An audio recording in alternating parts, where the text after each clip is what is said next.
Hi, my name is Jeff with Accent RV. We were recently asked by a subscriber if we could do a quick video on how to inspect an RV roof. The first thing you want to check is the overall condition of the roof membrane. As you can see, the roof that we're standing on is actually an EPDM or rubber roof. The way the rubber roof works is that it's a white top layer and a black underside. Over the years, the white top layer chalks up and runs down the side of your RV. That happens over and over again over the years until you get all the way down to the black underside. If I was to clean this roof right now, actually a bunch more of this white would run down the sides also, and a lot more of the black would show through. At this point in the lifespan of a roof, we normally recommend replacing the roof membrane. The problem with putting a coating or something like that over this roof to extend its lifespan is that nothing really wants to stick to that black layer. What will happen is you can roll a coating or something over that, but the problem is what will happen is a layer of black will just pull away from itself, and you'll be back to where you started again. So not a good idea to do that. We usually recommend replacement at this point. And this roof has a TPO membrane on it. TPO membranes, what you want to look for is as they age, they'll dry out, start to crack. I've seen a lot of TPO membranes that have just little tiny cracks all over the whole surface of them. They can show up in the corners or edges around other parts too, and so you want to look really closely at a TPO membrane to make sure that it hasn't begun to crack. Once that cracking starts, it's like an old t-shirt, just sort of pulls apart. Even if you seal up all your vents really good, the problem is your whole entire membrane is going to let water through and your whole roof is still going to leak. And so you want to catch that before you have that problem, so you can get on top of it. And again, if you have a TPO roof that gets to that point, we're going to definitely recommend a roof replacement. Another thing to look for on your roof membrane is tears, rips, holes. As you can see here, he's probably hit a tree branch at some point. It ripped back the roof membrane here, and water's been leaking in here. You can see in this area right here, as I push on it, it's spongy. It's a little swollen right here, and so the wood's definitely delaminated in this area. So this is definitely an active current water leak right now. The next thing you want to check is the condition of the roof parts. We'll check a vent lid here. So what happens over the years is these plastic parts, they're just cheap parts and they become brittle. So you can see they become cracked, they break, they can get holes in them. And even if your roof isn't leaking itself, if you have a cracked or broken vent, it's gonna let water in, and same effect. When it comes to RV roof parts, one of the most common areas to find leaks is in the skylights above the showers. As I was inspecting this roof, you could see the skylight has a big crack right here. What's going to happen on this part is that water is going to build up here next to the caulking, and it's going to work its way in. The next thing you want to inspect is the sealant around all your roof parts, the front and rear cap seams, and your side seams. Here's the front seam here.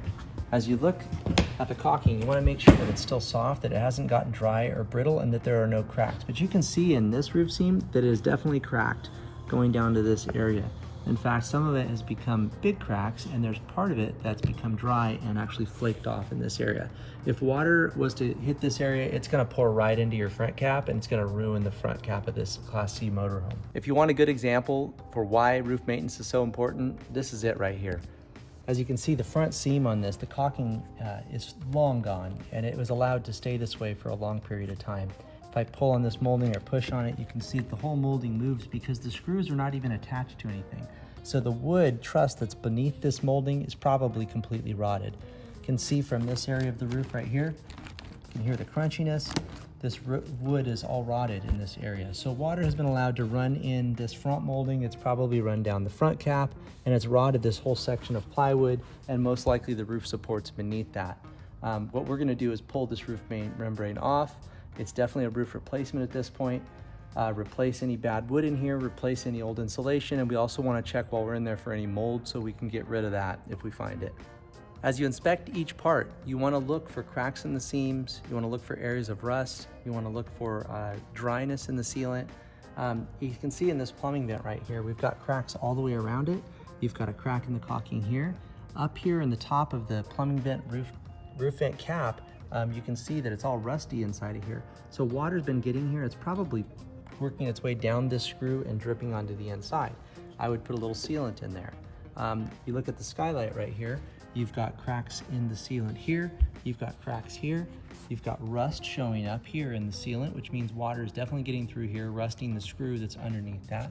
And look at this corner molding right here. You can see that it's just wide open. Same here. If it's parked maybe angled this way a little bit, the rain's falling, it's just gonna pour in this molding and really ruin the back cap here.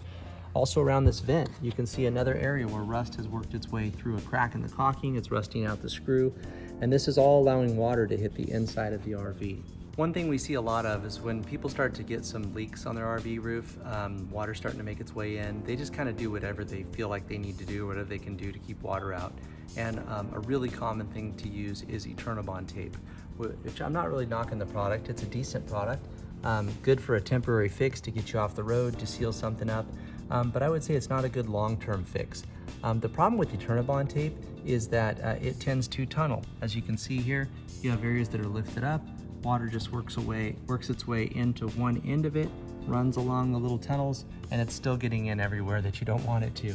So Eternabond tape is not the best long-term solution for your RV roof, although it's a great quick fix. Say you hit a tree branch, tear a hole in your membrane or something like that, and you just need to seal it up for the trip. When you get back, you probably want to repair that with a more permanent repair. Another thing you want to look at is your AC units on the roof. Really here it's just really visually. You want to take a visual look at the AC and you want to see, is it sitting funny? Is it up in one corner?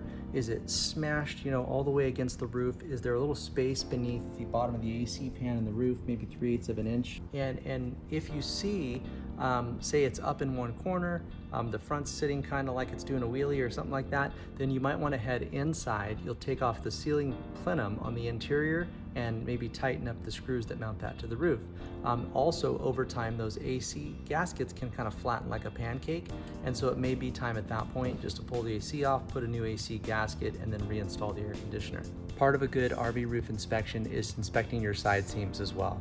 Different RVs will have different kinds of moldings, but you want to check this top seam right here where your membrane folds underneath this molding right here. You also want to check the screw cover molding right here. These will get dry and brittle and break, allowing water to enter this molding. They'll leak into the screws that are behind it. It's another good thing to check underneath this to see if there's any gaps, any screws have pulled, or if there's openings underneath this molding.